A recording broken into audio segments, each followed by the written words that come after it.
প্রবাসীদের টাকা নিবেন, ওদের পয়সা খুব হালাল হয়। আমি তো কোথাও খাওয়া দাওয়া করি না, একেবারে খাস ভক্ত মুরিদ হলেও খাই না, কিন্তু যদি শুনি কোনো ভক্ত মুরিদের টাকা বিদেশের কামাই করা, ওইটা আমি খাই। কারণ আমি জানি বিদেশে যারা কাজ করে ওদের কাজে ফাঁকি হয় না।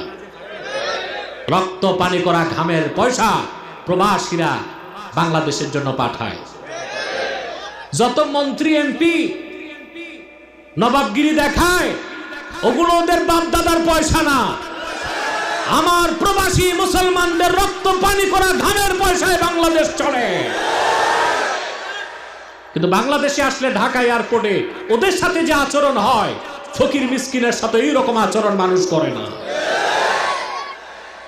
ওরা বিদেশ থেকে বুক ভরা আশা নিয়ে আসে 10 বছর পর দেশে ঢুকবে, কিন্তু আমার দেশের কাস্টম অফিসারের ব্যবহার, ট্রলিম্যানের ব্যবহার, পুলিশের ব্যবহার, কার পার্কিং এর ড্রাইভারের ব্যবহারে ওদের মনটা বিষিয়ে যায়, সমস্ত আনন্দ তাদের নিরানন্দে পরিণত হয়ে যায়।